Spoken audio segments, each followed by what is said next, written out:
உசுருக்கு எனக்கு எனக்கு காசே வேணாம். எங்க அப்பனை கொண்டா அந்த ஏழை அவளை நீங்க ஜெயில போடலாம்.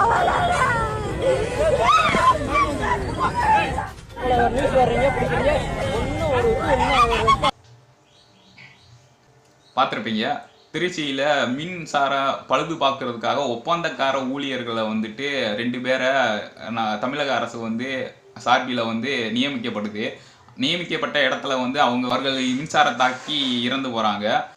இவர்களின் இறப்புக்கு முழுவதுமே அது அரசினுடைய அலட்சியமாக பார்க்கப்படுது. என்ன அப்படின்னா, அரசு இந்த ஒப்பந்தக்காரர்களை வந்து எதற்காக, அதாவது நிரந்தர அரசு ஊழியர்களாக யாரையும் பணி நியமனம் பண்ணாமல் டிலே பண்ணாங்கன்ற ஒரு விளக்கம் அளிக்க வேண்டிய ஒரு கட்டாயத்தில் தமிழக அரசு இருக்குது.